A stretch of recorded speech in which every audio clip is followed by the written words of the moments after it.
Denise Neese. Denise and I were very close. Denise invited me to go up to their cabin in northern Michigan with her and Dale. And she prefaced it by saying that we would drive 8 hours, we would lose cell phone coverage, and then we would drive 3 more hours. And that kind of scared me. But she said, I guarantee you will be relaxed. And unfortunately, I didn't do it. So anyway, Denise, just a great facility, and so I'm proud to be here. So I am Eric Wellman. I have lots of things after my name that I'm going to give you a picture tour on PowerPoint. This will not be death by PowerPoint, and I hate people that read PowerPoint, but almost all of my PowerPoint slides have no text on them. They're just pictures. So you can see a little bit. I'm going to give you a tour. They asked me to talk a little bit about my role at the sheriff's office with the radio infrastructure. And so I've got some pictures to show you of some of the cool places that I get to go. And then I have a couple of live demonstrations. This will not be technical at all, but it's just going to hopefully be some things that you can learn a little bit about your local things. So where we're going to go, I'm going to take you on like 3 or 4 pictures of the Ohio Emergency Management Association to their Emergency Operations Center in Columbus. So you can see a little bit on the state level. We'll look at the Wood County Emergency Operations Center. I don't have any pictures inside the dispatch center, but only in my techie room in the back, and that's what I'm most proud of. And then I've got some radio tower stuff. We'll talk a little bit about amateur radio, and then I have a couple of live demonstrations that I can do for you. If you hear any talking in the background, it's probably my computer, because my computer's connected live to the county communication system. I think I've got it turned down, but if you hear something, it's not the voices in your head. Well, it might be the voices in your. It probably won't be. So one of the things about me that you'll probably pick up pretty fast is that I wear multiple hats. I have been doing my own gig, self-employed, for 32 years at Wellman Technologies. I'm the chief cook and bottle washer there. I also am a member of Kiwanis. You can also see me out driving buses. I've been a part-time school bus driver for 32 years. Somebody else knows about that. And for the last 10 years, I've started driving motor coach also. The interesting thing that caught me by surprise, I like school busing better than I like motor coaching. Because the motor coach, I'm just a thug that steers the bus. On the school bus, it's my ship. And I get to, and it's my ship on the motor coach. But the thing is, I like working with the kids. I like working with the students, and I like having, sometimes we have teachable moments. As a substitute bus driver, I tell parents, if I know your kid's name, he's either an angel or he's not. And that's how I learned their name. But we've had many teachable moments on the school bus, and I love it. It was rewarding, was it not, Sharon? You come away with lots of stories and all of that. I also am the county emergency coordinator under Wood County Amateur Radio Emergency Services, and I'm also an assistant district emergency coordinator, which means that if we had any kind of a disaster that would happen in the county, I would get called in to assist the county public partners to be able to keep their communications going, as well as my professional role of being the communications infrastructure technician for the sheriff's office. So I keep all of this stuff integrated together. One of the things about ham radio is that we can be more agile than public safety. Public safety just picks up the radio and pushes the button. That's all they know how to do. Ham radio people can go out and find a different channel, find a different band, find a different something to make it work. So this is my local radio. This is my radio that'll go statewide if I need to. I could dial it onto a channel. I could talk to the state fire marshal's office in Columbus. I could talk to people all over the state of Ohio on that. Different applications, different uses, and things like that. So you'll see that I do different things. I tell my friends, the good news is I don't do the same thing 2 days in a row. The bad news is I don't do the same thing 2 days in a row. But I like the variety. Nothing against, I just don't see myself sitting in a cube and pushing buttons in a cube. So I like what I do. I like to solve problems. I'm a troubleshooter. I'm a technician. Give me something, I may not know how that works, but I'll figure it out. I'll block diagram it and I'll know who to call. And in today's world, that's what we're missing so much with people. We don't know how to solve problems. I tell kids when I see them all the time, what's the one thing we hated the most in school? In math, we hated story problems. Everything in life is a story problem. So if any of you are teachers, you know exactly what I mean. You also might see me on stage as the master of ceremonies at the American Theater Organ Society. So I got pushed into service at that at our last event as well. So, you know, Lynn will understand, beware of the ham radio operator, because we put up all of these kinds of things, but we can communicate across the street, we can communicate across the world. And so all of that kind of thing. I also, at the fair this year, had the opportunity to sit down with Representative Gambari, and I'm actually demonstrating the same computer that you're going to see demonstrated today. Haraz sits on the steering committee, as they call it, for the Ohio statewide radio system. So Haraz is very passionate about communications and the state radio system and things like that. So I said I'd mentioned I have just a couple pictures from the Ohio EMA. This is down in Columbus. It's not Surface Road, but it's kind of out in the middle of everything. And it is a joint facility. They have some beautiful conference rooms. I go down there every quarter for statewide meetings where we talk about communications, and we go over all the changes, what's happening in the state. Each district and area reports in. It's normally about a 2-hour meeting. It's an earth-sheltered building, and the good stuff is down below underneath. And then there's another level that's even further below that. So there's a lot of antennas there. Which makes an antenna geeky guy very happy. This is a cellular cell site and ham radio antennas, public safety antennas, all kinds of things going on. This is a view inside the State Emergency Operations Center. Under the federal government, whenever there's an emergency, every discipline comes to the table and takes care of their area. So public safety comes in. Roads and bridges come in, public health comes in, all of the hospitals come in, all of these, and everybody has a seat at the table.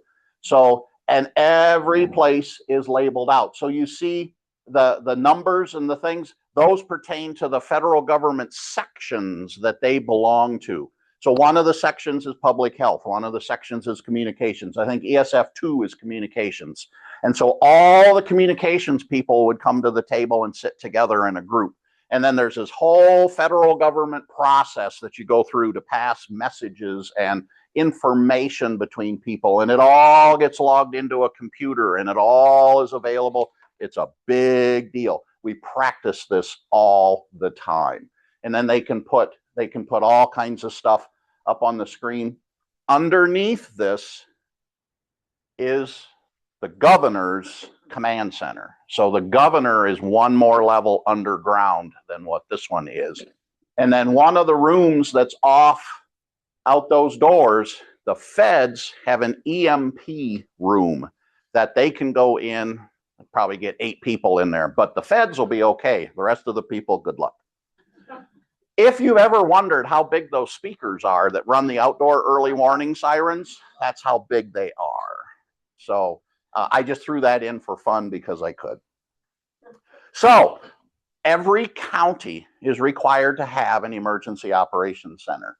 And this is our Wood County Operations Center. We've got TVs all around. We can put different broadcast TV stuff up there. We can see what CNN is saying. We can see what Channel 11 is saying.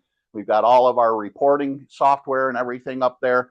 Because I wear a hat with the Amateur Radio Emergency Services, Jeff Klein and I, the EMA director, work very closely together to be able to have all of this ready. The county has a cache of radios on different frequencies, different bands. They sit in chargers all the time. We go through and cycle them, make sure that they're ready, and they're used at special events as we need to do.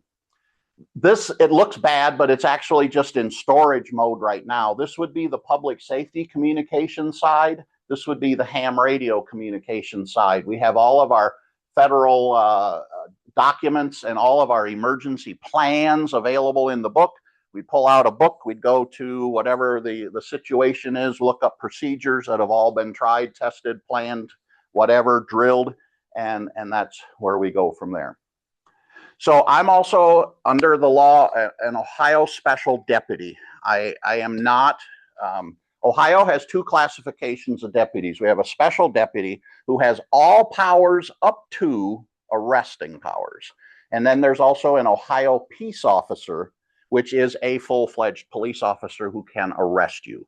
So I can legally detain you until a nice police officer comes and arrests you, but I cannot carry a sidearm. I can carry everything up to deadly force, but I can't carry a sidearm, and I cannot arrest you. So when you see deputies out at the fair, they may be auxiliary, they may be certified. Yesterday, as a matter of fact, I had the opportunity to work the security motorcade detail for the vice president when he came to Toledo. I have worked presidential details when I wore my EMT hat, when Reagan came to the courthouse, when Bill Clinton came to, they're absolutely amazing. This is the document from the State Highway Patrol, and I brought it along just to kind of show you. This has the entire security plan in it. It says where Safe House 1 is, where Safe House Transition, Safe House 2, Safe House 2 Contingency, Primary Hospital, Relocation, Command Post, and it has the name of every person who's in charge of every little detail along the way. This is every intersection that required manpower in order to close the highway in order to bring this through. And somebody, one of our people even said, wow, look at all the resources. They do this for every visit, every place. It absolutely is amazing, but there were no incidents, and it absolutely worked the way it was supposed to. So I thought this was really cool. And so I got to close 795 on the way up and on the way back. And people were very cooperative. I didn't have any issues with anyone, but just watching the motorcade go through, it's just really cool to see how that all works. The logistics that go into it is absolutely crazy. So that was the hat that I got to wear yesterday. And then after that, I went home and took a nap. And then I drove the big yellow limousine up to Toledo and took the hockey team up to a game in Toledo. So Wood County Sheriff's Office maintains his own radio system. That's a decision that he's made. He's not on the state system. There's 13 sheriffs in the state of Ohio that maintain their own radio system. It's always a personal decision. We don't judge either way unless you're in Columbus and you judge because you want them on the state system, but that's okay. This shows the location of every radio transmitter that I take care of in the radio system. So we have them scattered all around. Some of them are just receive sites, and some of them actually transmit, and they all transmit in what's called a simulcast. And this is what gives us really good coverage in Wood County. The sheriff's goal is to give his deputies the best radio system they can have. The state will tell you, you can call Columbus, they will tell you their radio system is built for statewide mobile coverage. You can drive a car anywhere in the state of Ohio, and your radio will work in your car. In Wood County, we have a countywide portable level coverage. I can take my portable and work anywhere. Won't work in every building, but it will. Your portable should work anywhere in the county. That's what is important to the sheriff. That's what he wants. That's why he has his own system. That's why we have so many sites. This is back in the communications room of the 911 center. This is just a sampling of some of the radios, and some of the radios are networked together in a fashion that they don't even go to an individual radio. They are digital data from the moment that it leaves the person's mouth until it comes to the person's ear. It's digital through the entire system, and it's all data. In this case, the dispatcher goes and actually is talking on in some cases, talking on an individual radio. So these are the 4 radios for the fire departments. These are police department radios. These are fire department radios. These are statewide radios. all the different things. So some of these are called control stations. They're just a radio that the dispatcher can get from one location, and they don't have to have all these radios sitting on their desk. So that's just one of those. That's a close-up of one of them. I have them color-coded, so these are law radios because they don't do blue. They only do green. But anyway, these are law radios. Those are fire radios, and they don't look good in red. And then up on the roof, these are all lightning protectors. And all those cables get to go up to the roof. And then on the roof, got all those antennas that we use for all of the radios that are in the communication center. This sled doesn't exist anymore, but they all come out of a trough, and they're all protected laying out on the roof and things like that. So maintenance built this whole big structure that's up there. I asked for something I could hang some antennas on. I got something I could have a dance party on, but good for them. They did a really cool job. This is a device that I'm really proud of. Doesn't mean much. It's not much to look at. One of the things I lose sleep about is that when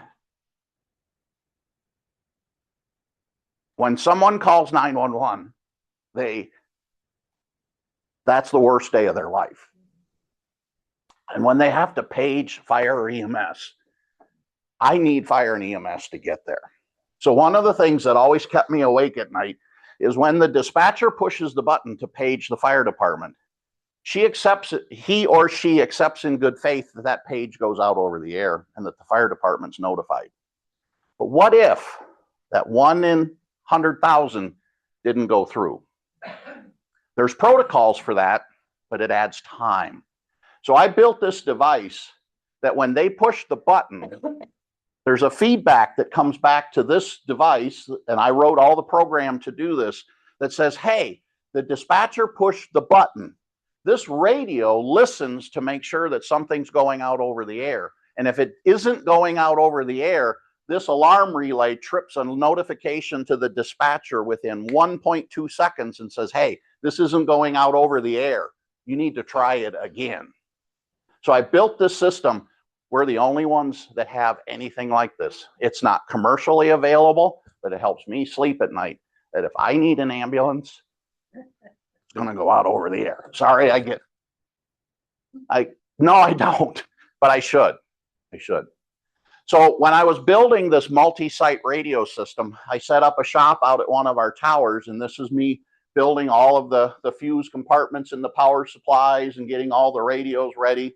And I spent hours and hours and hours out at the tower building every site custom to the way it needed to be. And then this is our primary site. There are 1, 2, 3, 4 radios at this particular site that are all base stations, plus these control stations that are up there. And see, there's the lightning protection that goes out. This is the site across from the County Museum on County Home Road. So all of this was custom built with all the fuse holders. And these are the actual radios. They're a little 25-watt radio that run a Linux operating system. They're really cute. They're made by a company in Italy. I'm probably going to start politicking. I need to go to Italy to get properly trained on these. So been invited by the people in Italy. Hey, you want to come to Milan? We'll host you anytime. Rock and roll. So I'm going to try and get a trip to Italy planned at some point in time. And then that's a close-up of that. So this power supply has 3 20-amp modules in it. So it can do 60 amps. And if one of the modules fails, 40 amps will continue to run everything just fine. And so there's redundancies and safeties built into everything. So some of my remote radio sites that are out there, I put in a couple that I thought might be fun. And a few of you go, oh, really? That's what you have to do? Yeah. So this is over at BGSU, and the left rack is all Wood County, Bowling Green stuff, and the right rack actually belongs to Lucas County, but this is exactly the same technology that the state of Ohio uses. So the state of Ohio has these things all over the state. They have 379 or so towers. Some towers have 2, 3, 4, or even 5 of these racks in them. Each one of these racks from Motorola, about $300,000. The state has them everywhere. Lucas County has them everywhere up there. It's not. No. This stuff has probably been around for 20 years, but it's the latest and greatest stuff. It looks old, but it really isn't. It really isn't. These radios have been around for quite a while, but they're workhorses. They just rock and roll. That's a 100-watt base station right there. This radio here is only 5 years old. It's still under warranty. No, this one is right here. So, and then this is in its own room. It's in its own secured area. And then this little device up here is what sends the feedback back to that fire page thing that I showed you just a few minutes ago. And that each of those were custom built. So, just a little close up of that.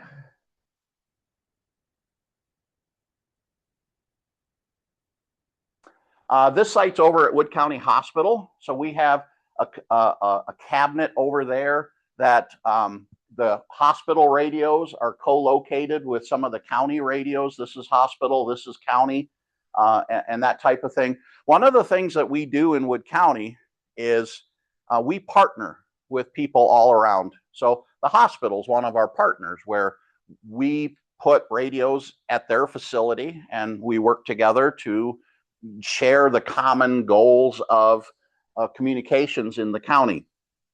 We work very closely with Bowling Green Police Department. I have Bowling Green Police Department's channel on the statewide system networked into the county system so that our deputies can maintain situational awareness of everything that's going on in the county's largest city. And they can actually talk back and forth. And so everybody in this county, we have sometimes a very unique situation in Wood County where we get along really well in this county and we take it for granted. But there are counties over in the Cleveland area that their county commissioners don't even want to sit in the same room together. They hate each other. They won't work together. We do not have that problem in Wood County.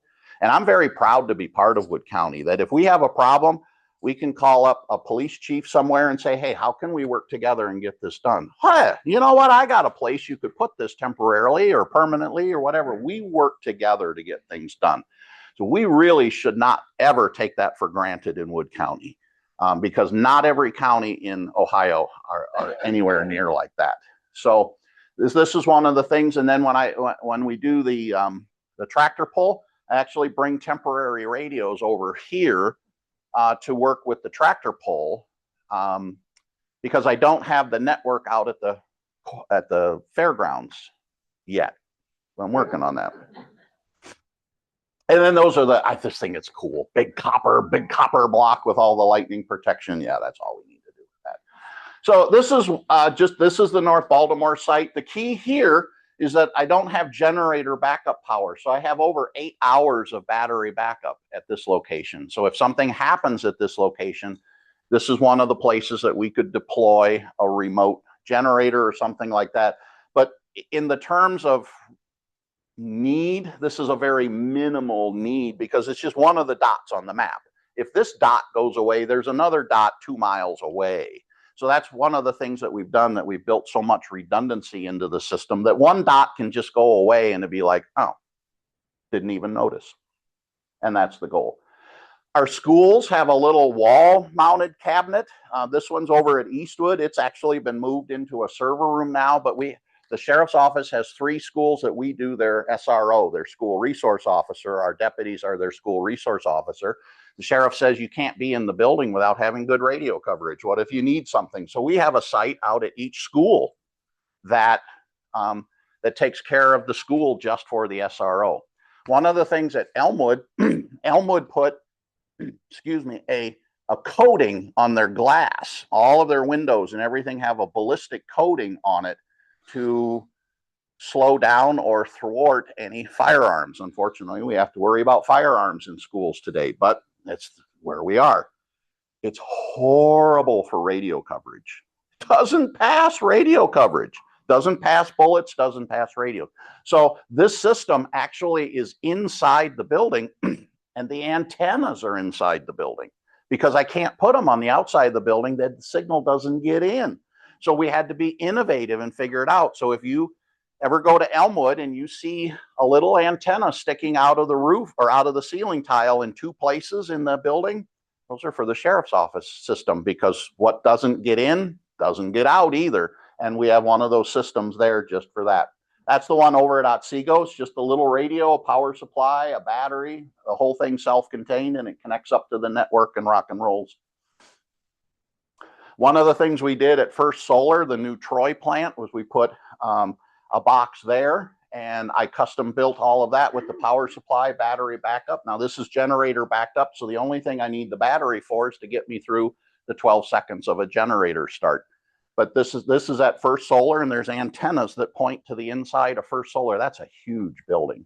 I can't believe I've driven in this building. I come in the door, I can get my truck up to 25 miles an hour driving down the lane until I get to the center core of the building. And it is a huge building. It's the old Peloton building that they abandoned, but it is gigantic. Literally, I don't want to walk it. I want to drive it, because you really, you just go and go and go. This is over in Grand Rapids. This is just a standard site. This has 3 radios in it, 1, 2, 3 amplifiers, and then it also has some ham radio resources. The sheriff's a ham radio operator. I asked him as the emergency coordinator, hey, can I put some ham radio backup equipment? He goes, is it going to cost me anything? And I said, nope, I'm going to do it all on my own. Rock and roll, have fun. There we go. Partnerships between public safety and ham radio to protect all of us if we need it. I also have equipment on the tallest building in downtown Toledo, 29 stories high. Beautiful view, beautiful view. So I threw that in just for fun, and I have 5 antennas on that building.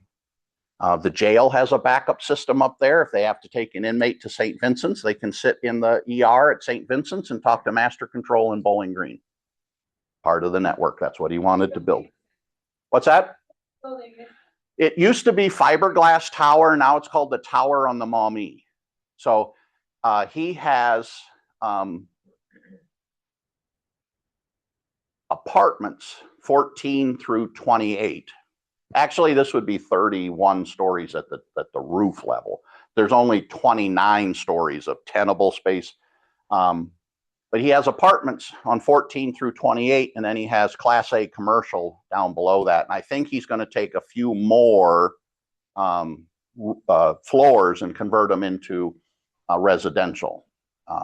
I went up the elevator one time with a resident physician from St. Vincent's. He walks from St. V's over to his apartment at the Tower on the Maumee, and that's where he lives while he's doing his residency at St. V's. So it's a great place. A little on the pricey side, but can't beat the view. So one of the things the sheriff did was he knows the owner of the building. He wanted something in downtown Toledo, partnerships. He said, hey, why don't you let me build my public safety system up in your penthouse? Now, what's really cool is when I used to be an engineering manager for the beeper company, remember when we had beepers back in the day? I had transmitters up in this building. So this was like really cool for me to go back to this building 30 years later and get to do work up in the penthouse. It's all been cleared out. It's all completely different. Sheriff said, hey, I want to put some stuff on your building. Building owner said, I charge $5,000 a month per radio. Whoa, no, now wait a minute. This is for public safety. He goes, you know, if you give it to me for public safety, you could write it off on your income taxes. Really? Called up his attorney. Well, let's call the accountant. Called up the accountant. As long as it's in writing, you can do it. So they put together a lease. Now, unfortunately, a lease is what? A legal document. So that meant his attorneys had to write the lease. Then it had to come to the county for the county prosecuting attorneys to look at it. Oh, no, we don't like this word. Can't have that word in there. And then it goes back to his attorneys. Well, if you took that word out, now we've got to take this word out. Took 6 months. We're getting $35,000 a month of rent for free as a tax write-off from the owner. Partnerships. Pretty cool. Custer, Legacy Grain elevators. I have a sealed cabinet up in the top, what they call the second floor, up there. Has anybody ever gone up in a grain elevator? Oh, you have? Did you walk the ladder or the man lift? Both. So you know all about what I call the telephone booth in the man lift. Remember the old days when you used to go into a telephone booth and you'd get in and you'd fold the door closed? Here's your trivia. You know why we don't have those anymore? Besides the fact we don't have payphones anymore. You know why those went away in the 1980s? Huh? Couldn't get out. Somebody went in there to make a phone call and a driver came on and hit the phone booth and they couldn't escape the phone booth. So they sued the phone company because the phone booth was unsafe.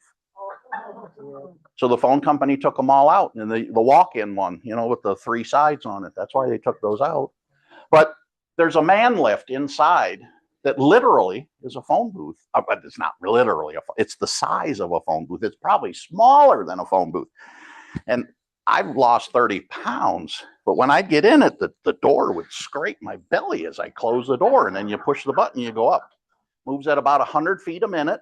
So you're in there for a good solid minute. It's a ride to behold, let me tell you. But anyway, I get up there and then I pull my rack out and work on my equipment. I even had to take a light because I couldn't see anything up there. And I work up there and do what I need to do, and then get in the man lift, go back down. So don't ever wear fresh clothes on that day because you're going to come out smelling like soybeans, looking like soybeans, and coated with dust. Huh?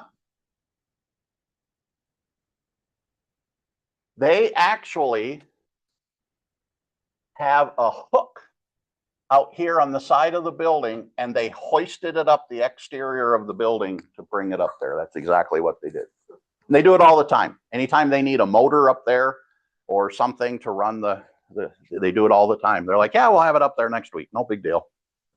Not supposed to not rain on Tuesday. We'll take it up on Tuesday. Now, here's the fun one.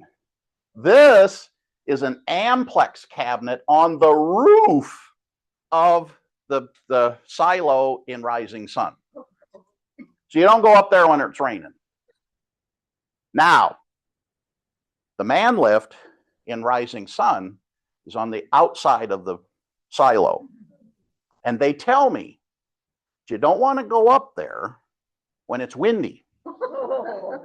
Because as you're riding up, there's this wire on the bottom of the elevator car that's called the traveling cable, and it travels with the car, and it's how all the buttons work. If it's windy, the traveling cable will start to swing, and if it starts to swing too much, it'll get caught in the elevator and tear it apart, break the electrical connection, and then you're stuck with nowhere to go. I'm very careful when I go up. But this one's kind of unique. Now, this cabinet is climate controlled. There's a heater and an air conditioner right here on the door that keep that cabinet at the proper temperature year round. And that's where Amplex has all of this is the Amplex data internet equipment, and then this is batteries, 48 volts worth of batteries. It's partnership with Amplex. They're like, sure, we got room in our rack. Come on, we'll work with you. The owner of Amplex has been amazing to work with. And then that's the inside. You can see their equipment. You can see the batteries and things like that. So getting to the end here real quick. A couple of pictures from the amateur radio emergency. There is a building out at County Home Road that used to be owned by the Border Patrol when the Border Patrol had a radio system that linked through Wood County. That building had been abandoned for over 10 years, and it belongs to the county at this point. And it hadn't been heated, it hadn't been maintained, it hadn't been taken care of, and the floor got moisture in it, and literally you could scoop the plywood off the floor with your hand. It was rotten. So I asked the sheriff permission. Hey, can we use that site? I don't care. Is it going to cost me anything? No, it's not going to cost you anything. So we went and completely, all the ham radio volunteers redid the floor, and you can see it's carpeted now. We redid the floor, and this is a digital repeater. This is a high frequency radio. This is a VHF radio. And then there's network equipment. This is a GPS clock synchronization system, all the networking and all the power supplies. This is just there for emergency communications on the ham radio side. So if we ever needed to augment something, this is part of the infrastructure that the ham radio community keeps online for data and different. With this, I have data that goes all over the county. So I could literally send a picture back to the EOC from Grand Rapids over this data network on the ham radio system. And that's just a close-up.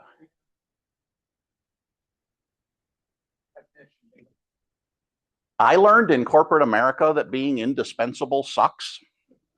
Unfortunately, I'm a little indispensable right now because there's nobody that has the same passion for doing this kind of stuff that I want to do. So that's a challenge. It is a challenge. So just a close-up of the equipment in there. So I appreciate your willingness to come here. I still have a couple more things to do, but I'll answer a question. I want to build on the question was just asked. Obviously, this takes a lot of work to maintain all of this. Does Willman do that, number one? And number two, have you done anything with internships with the local technical schools, colleges to train people so they can manage this stuff in the future? I have not, but there are other, I'm not, when it comes probably to the public safety side, I'm not as indispensable. There's nobody that knows it as well as I do, but we could call in a vendor and it's all commercially available equipment. The vendor could work with it. The sheriff chooses not to work with the vendors. I'm a vendor technically, but I just give him better service than the vendors who are here to pad their pocketbooks. You know, You're more of a consultant. I really am. And the thing that got me started 10 years ago was I started talking to the sheriff about the server room, and the server room needed to be cleaned up really bad because just nobody was maintaining it. And they had discontinued the use of the old 911 system, and they wanted to get it out of the server room, but they didn't know if any of the phone lines went through the old 911 cabinet. There were 300 pair that went into that cabinet. And I said, well, I'm a phone guy. I've been doing phones since I was, wee high. I can figure that out. And in 4 hours, I figured out that there were 2 phone lines in there that weren't being used. The rest of it was all obsolete. That cabinet was empty in 6 hours, figuring that all out. Then I went in, and one of the things I love to do is I love going in and doing cleanouts and cleanup work, where I'll go into a business or a commercial, anything, or a county or whatever, and I go in and I inventory every cable pair, and I find what's there that's not being used and take anything out that's been disconnected and not being used. So my next phase of the project was I went in and I cleaned up the entire server room. I took out the old county phone system that hadn't been used in 3 years, that was still plugged in and taking power off of the battery backup system. I took out all the old data equipment from Verizon or GTE that was for the old 911 system that was taking up room on the backboard. I have pictures of that there was no space left on the wall, and 90% of it was abandoned. And then I went through and I started auditing every circuit.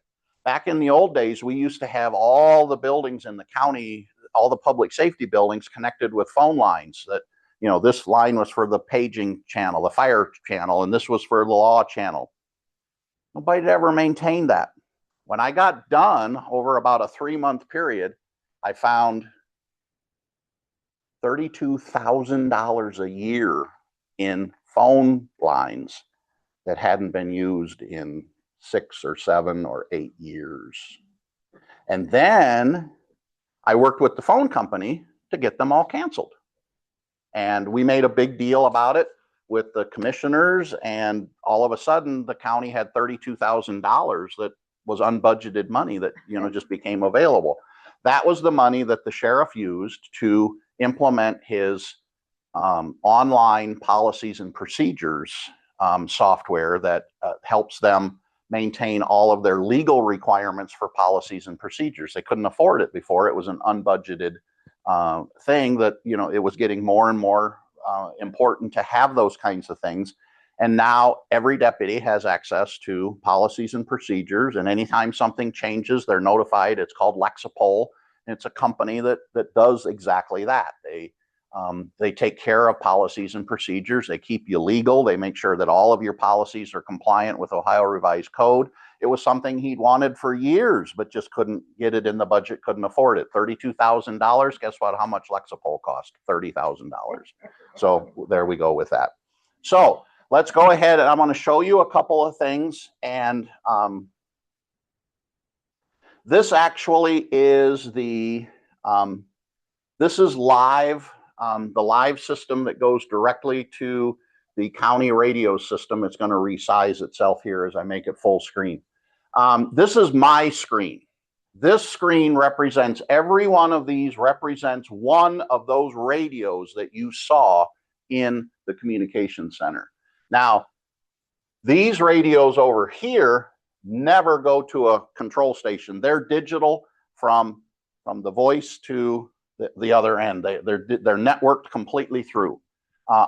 Some of these other ones, these all have individual radios that are up in the, unfortunately, our county is in a very unique, not good situation where we have two competing radio systems in our county. We have what we call the Lucas County system that all of the northern agencies are on, the Perrysburg Townships, Rossford, Walbridge, Lake, all of them are on that system. It's the same technology as the state system, but it's a different system. Unfortunately, the state of Ohio doesn't play as well in the sandbox as what Lucas County. Lucas County totally understands what the federal government calls interoperability. Interoperability is the ability for me to take my radio to Columbus and be able to turn on something and be able to communicate with someone in Columbus. It's the ability for me to be able to turn on my radio and talk to the State Highway Patrol when the vice president comes to town. I did that yesterday. Okay, that's what the federal government wants with interoperability. Unfortunately, it doesn't work as well as the federal government wanted 35 years ago, almost 40 years ago now. Because if you're on a jurisdictional line, you're screwed. Lucas County is in a bad position because they have to coordinate communication with anybody in Michigan, because Michigan has their own system, Lucas County has their own system. The state of Ohio has their own system. And they have to coordinate communications. So one of the things that came up yesterday in the crisis of getting things started was Lucas County told me, oh no, all troopers from Post 87, Wood County, and Post 48, Lucas County, have the Lucas County system in their radios, in their cruisers. But if we brought a trooper up from Findlay, he wouldn't have it. So it's really difficult. And one of the things we talk about at our state meetings all the time is when something happens on the border with Kentucky, when something happens on the border with Indiana. Now, if you are in Heartland, Ohio, there's no problem. But if you're on a border, so one of the problems that we have is that we have to have ops channels on the state system for the fire departments that are below 582. And we have to have ops channels on the Lucas County system for the fire departments that are north of 582. And they're not connected together. They just don't play in the same sandbox.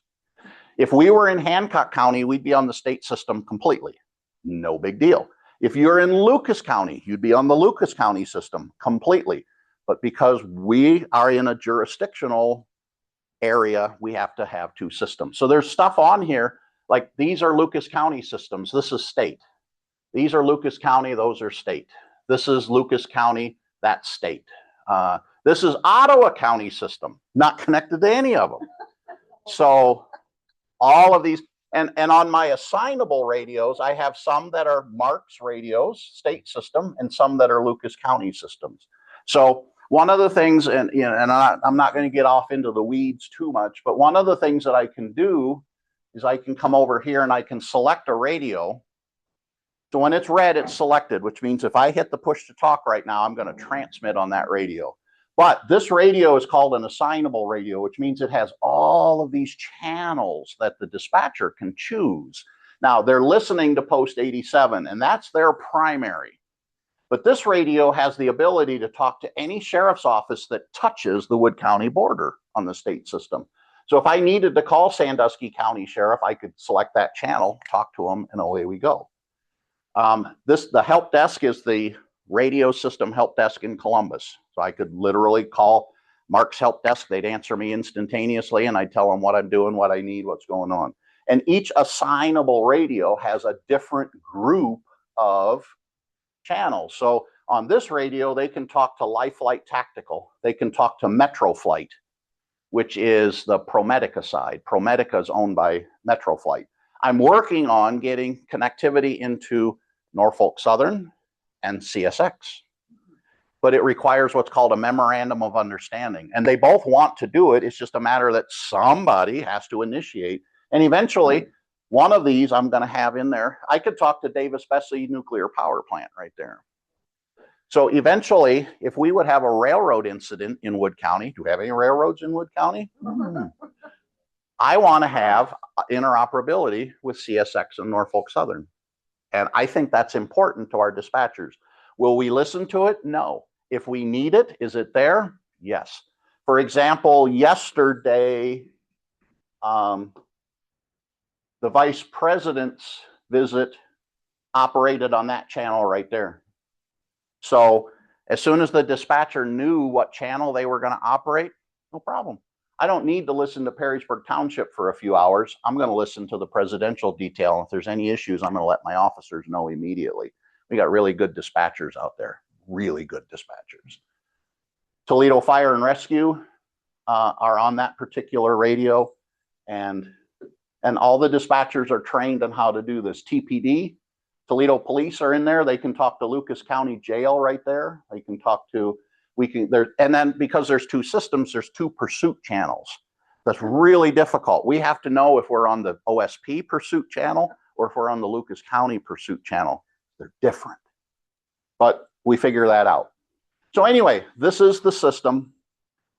This is what the dispatcher sees all the time. This is where they work. This is the stuff that the people that they're working with all the time. One of the little things that I came up with, every shift, they used to write a Post-it note for every dispatcher, and the county's divided into 4 areas.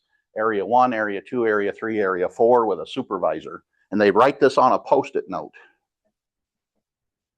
Now, Post-it notes are expensive. Eric came up with the idea, why not put the Post-it note in the computer? So now there's a special position that at 6:23 this morning, the supervisor put all of those assignments in, and that means that W48 is on until 12 o'clock. So he's going home. He's doing a short day today because they work 12-hour shifts. So it doesn't make for a perfect 40 hours, so they have to do some 8s and some 4s in order to get their 40 hours. But there's a Post-it note, and I even colored it yellow. They love it. One of the dispatchers came back from a tour in Delaware County and said, they have a button that they can tell when their channels are busy. Can we do that? No, nothing built. Wait a minute, let me think. So I came up with a way that they can just click that button, and now they know that they have an EMS agency assigned to that channel, and they know somebody's out on that channel. And then they have, for each of the fire departments that we dispatch for, if they send Northwood out on a fire, they would click active, and then they know that they have an active system. One of the other things the system does is on most of the channels, it gives them a caller ID information. So that's a Lake Township car L41. So if an officer calls in for trouble, they're going to know who said it. If it's their portable, it comes with their name. If it's their car, they share cars. So we know it's car 41. We'd call the supervisor and say, who's driving 41? Oh, that's Smith today. Smith's in trouble. Get somebody out there. It's a tool that they have available. And that car number comes up here on their history report too. So if they didn't hear what he said, they can hit that play button and play back the audio as many times as they want until they can figure out what he said. I heard him say shots fired. They may not have heard it the first time, but when they play it back, they will be able to hear what is in there. And the area widescreen is all the extra stuff. So it's those assignables and things that that they can use. One of the things that we just got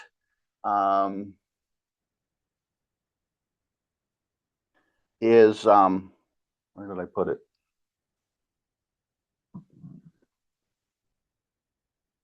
I thought it was on the area widescreen. Oh, it's right here. One of the things we just got is a program called Marks in Schools. Marks in Schools is a grant program that puts radios in school districts that if they have an emergency, they hit the emergency button and it'll sound an alarm on the console and tell them that it's Perrysburg Toth Elementary. If they push that button, that means they need a man with a gun. They don't push it for puke in the cafeteria. They don't push it for need an EMS. They push it when they need a man with a gun. And that's the protocol that the state has set. So 4 districts in Ohio or in Wood County have gotten the grant. And that's a brand new thing that the Marks in Schools, and it'll have the name of the school right up here in the border. And then one of the other things, this is how they get a hold of fire departments. So they can actually see what channels are available. We saw that channel 1 was assigned over there, and they can select any of those. And if they would, if they hit a button, it's going to queue up the page. As soon as they hit send, it's going to go out, and then they announce what needs to be done. They also have what's called auto aid. Anything that would be a structure fire automatically brings in the cavalry. So different jurisdictions have different auto aid contracts with different companies. And so I just updated this one. No, not that one. I just updated this one the other day. It brings a pop-up to them.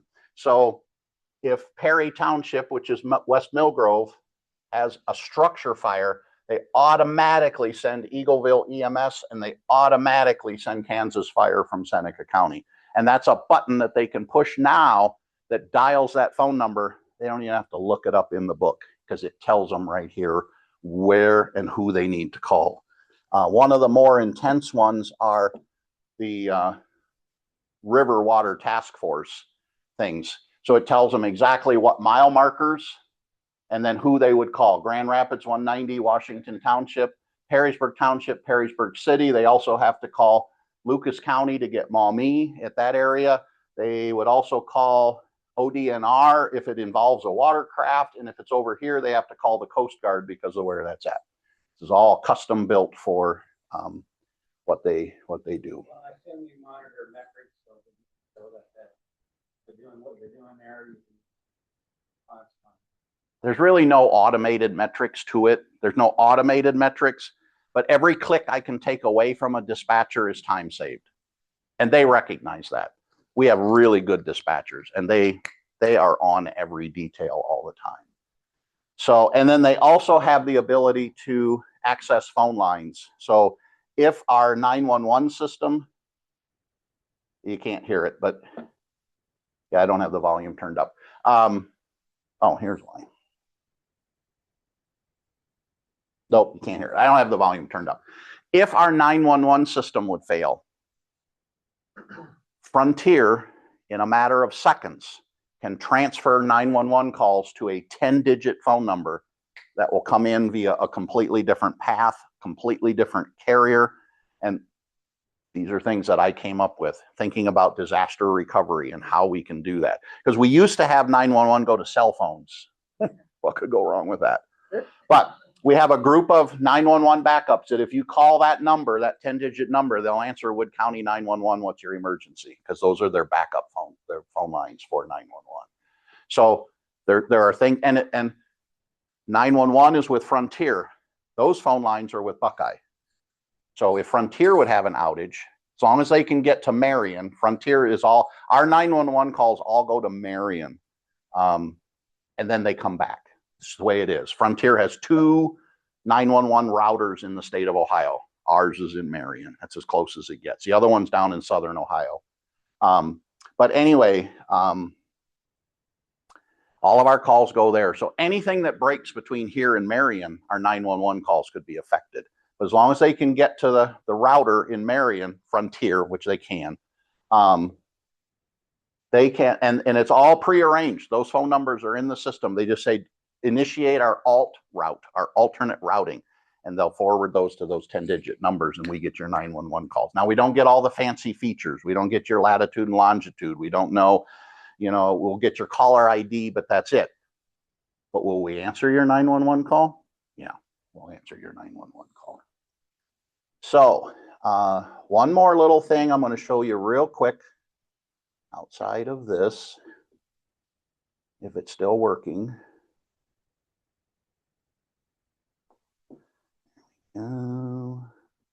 So I showed you all those little circles that were on that map. This shows the radio system and all of the sites that are out there. And when I key up my radio, what you're going to see over in this column under time slot B, you're going to see a bunch of yellow lights come on. Those yellow lights will indicate that that site is capable of hearing my radio. One of them will be green. That's the site that has the best signal that's going to receive my radio. So it's telling me that from here, the Haskins site has a really good thing. Now, I'm on a channel that nobody can hear. I have secret channels nobody can hear. Even the sheriff doesn't have this channel. Wood County Hospital can hear me. The site all the way in Deschler can hear me. Custer, Bays Road, Grand Rapids, they can all hear me. Now this is Sheriff 1 traffic. So there's a deputy out there, and I can tell by looking at that he's on his portable because he's only keying up so many sites. If he goes to his mobile, I'm assuming it's a guy. We have females as well. This is the comm center talking when it says RTP. Okay, this is his portable. If he keys up on his mobile, he's going to light up the whole row, -1 or 2, because the mobile can go the entire county. But this is one of the tools that this software, and you can see how quickly it changes. Just a little bit of me moving around, doesn't matter. And it's all continuous, non-interrupting. So that is a quick overview without getting terribly complex. I could talk for hours. Give me a topic and I'll talk. But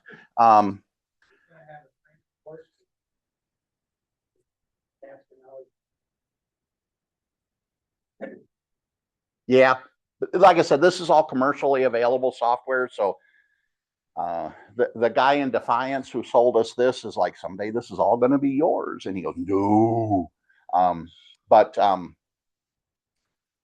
Yeah, there are people who can do it, but right now I'm it. And I have fun doing this.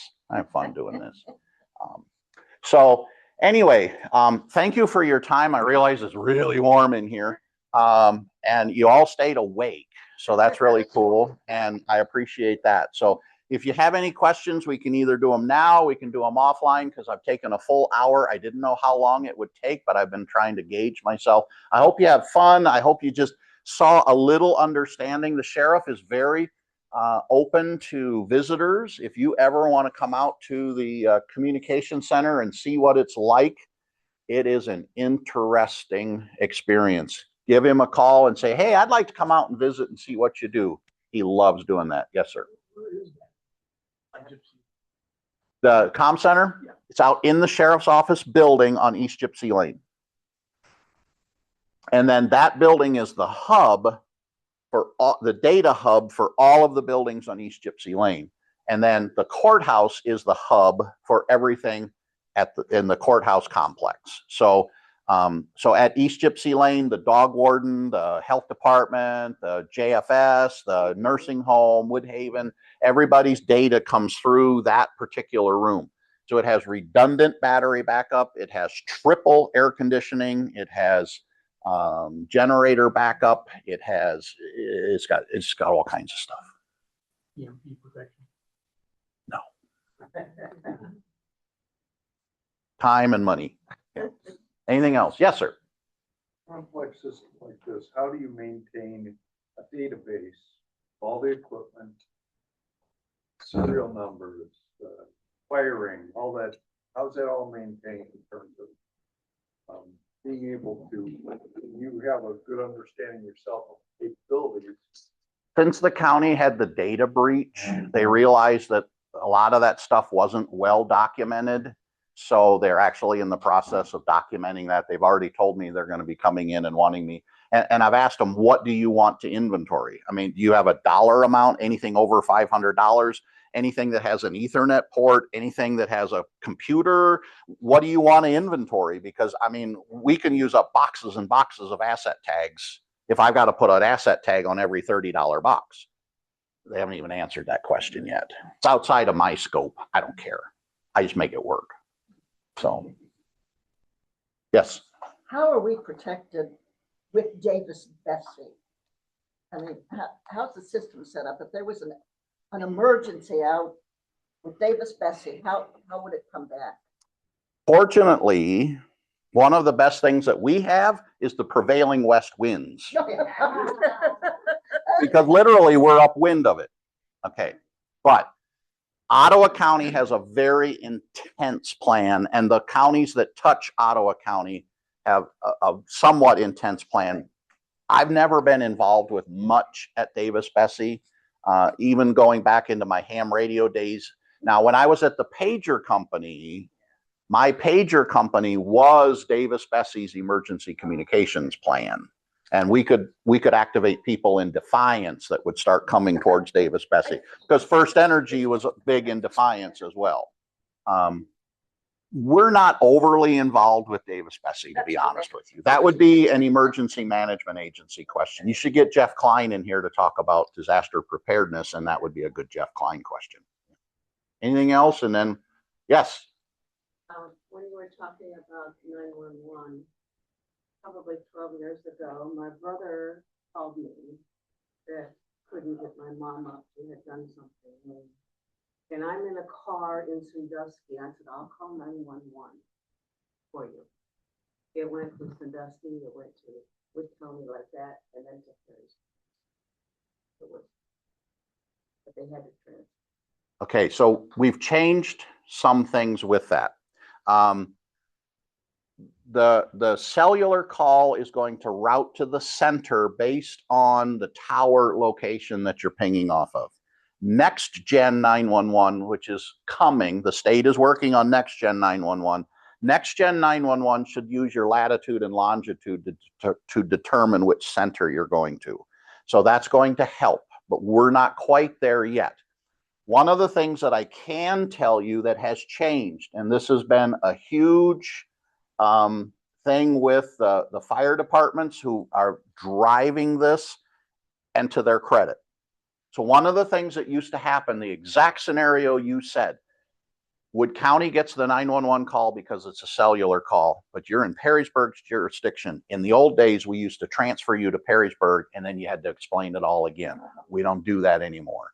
Because of the initiatives of the fire chiefs, if we get the 911 call in Wood County, you will give the Wood County dispatcher all of the information, and Wood County will page Perrysburg. Even though Perrysburg has their own dispatch center in Perrysburg, the 911 call will not be delayed by another transfer. So we will page every entity in Wood County. We do that now for everybody. So it used to be we had to transfer you to Northwood. Northwood's in our center now, so that's a no big deal. We used to have to transfer you to Perrysburg. We page Perrysburg. Perrysburg Township, Chief Bryce was the first one who did it. Chief Bryce said, I don't want my citizens being delayed by having to be transferred. So we worked out a deal where even though Perrysburg Township has their own dispatch center, we worked out a deal where we can page Perrysburg Township direct. And then what we do is automated, we send them what's called a rip and run. And a rip and run is a term from the old original 911, where they used to send a printout to the fire station, and you'd rip the paper off that had all the address on it, you'd jump in the truck and away you go. So what we do now is we send a rip and run to the Perrysburg Township Dispatch Center, which has all the details on it. They put it into the system and then they handle the call from there. But you as a 911 caller are never delayed. The other thing that's different is the dispatchers in Wood County are EMD certified, Emergency Medical Dispatcher certified, which means that if you were with grandma who was having a heart attack on the floor, our dispatchers in Wood County would help you start CPR right now. So we can't transfer you if you're going to start doing CPR. No other center in the county are EMD certified. Wood County is the only one. So Wood County is going to help you save your loved one, whether it's a choking, whatever. I can't even talk about it. I heard a dispatcher who was trying to help a mother who had a baby who was choking, and the mother was so hysterical they couldn't get her calmed down. Awesome dispatcher. Ma'am, if you calm down, I'll help you. I want to help you. Ma'am, turn the baby over. Put the baby in your arms. Slap the baby's back. That will get rid, that will a lot of times. We eventually got it. The baby was fine, but that baby choked. If it had gone to a different center, yep, we'll have EMS en route, thanks. So one of the new laws in Ohio is that every dispatcher who answers a 911 call has to be EMD certified. That's causing a lot of problems because it's very expensive. But Wood County dispatchers have been EMD certified for years and years and years, and I hear them all the time. They will stay on the phone and they will count 1, 2, 3, 4, 5, 29, 30. Give them a breath. Okay, tell me now, check their pulse and tell me if you feel a heartbeat. All right, we're going to start compressions again. 1, 2. I hear it all the time. So that's what they do. But every fire department now is doing that in Wood County. Bowling Green was second. We used to have to transfer to Bowling Green. Bowling Green now. Now, the other thing that's happening is the entire county is going onto a countywide computer-aided dispatch platform, which means we won't have to send Perrysburg Township the rip and run anymore, because when we type it in our CAD, they're going to see it on their CAD, and then they just keep going with it. Partnerships. That's was a $5 million outlay by the commissioners. The commissioners were on board with that. We need a countywide system because Perrysburg had ProPhoenix. Perrysburg Township had something different. We used one solution. North Baltimore used paper. We're all going to be on the same platform because of our political people working together and creating partnerships.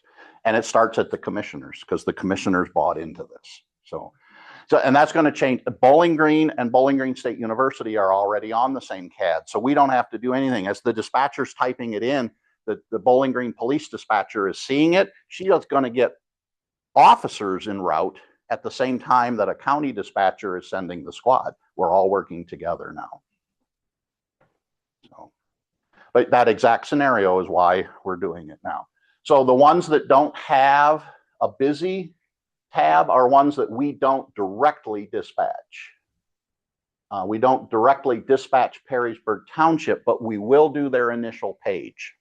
We're actually doing initial page for Fostoria now. I just set that up. February 1st will be when we go online, because Fostoria doesn't want transfers either. They want to get the trucks en route. So it's been a long road, but we're getting there. So Fostoria is 3 counties. 3 counties, and Seneca is their primary. But we basically said that if the call comes to Wood County, we don't care. Get the help en route. So if you're in Seneca County in Fostoria and it pings off of a Wood County tower, why should I transfer that call to Seneca County just because it's there? Get the EMS en route, and when we'll deal with the rest of it later. Now, your call may eventually get transferred, but the initial help is going to get started immediately. That's the difference. I called 911 a couple times in recent past, and the first question I asked was, what city are you in? Yep, I do the same thing. And most of the time, because I do that when I'm out of the area, because I'm down in Columbus and I end up getting, they don't want to tell you, just give me the information, I'll take care of it. Well, if it's not yours, I don't want to give you just give me the information. It's not a good thing to do. Just people. But it has to do with cell phone tower and hopefully next gen 911. The first counties, the first 8 counties have finished their testing on next gen 911. And in the next couple of years, all the counties in Ohio will be on next gen. So you could have another whole presentation on just 911. Doug Houts could come out and talk to you about 911 because it's absolutely amazing how addresses verify and how it's integrated into the maps. You know what? 911 doesn't use Google Maps because the addressing isn't accurate enough. So we actually get all of our addressing information out of the county GIS information, which is accurate to the tax records. GIS information is more accurate than Google. Can't use Google. We can use it as background, but there's a layer on top that has all the address numbers on it because the numbers that are in Google aren't accurate enough. Do you want the ambulance going to the wrong address because Google got it wrong? I don't. So it really messes things up when a place in Perrysburg puts an odd number on the wrong side of the street because 911 knows that's wrong. I live on Gypsy Lane, and the numbers get bigger as you go into Main Street. And my house is like 4, my neighbor's 1, and then the next guy's 3. Like we're out of sequence. Mm-hmm. And so they come and, well, I passed it, they turn around and go. Yes. "I had to keep going." If it's in the GIS information correctly, it'll plot directly on the map, but you're still at the mercy of the fire truck. Yeah, unfortunately. My parents, their house is backwards. And I'm pretty sure that in 1940, when Floyd Lee Galley built his new house, he wanted to keep the same address. So he built his new house next to the farm and took the same address down there. So 14118 and 14260 are backwards. But it started in 1940. Yes. I think you can. That would be on the county website if it is. But I'm sure it's all public information, but the GIS department takes care of all that. Because that's what feeds into the auditor's information. And if you built a new house, you'd have to go to GIS to get an address based on the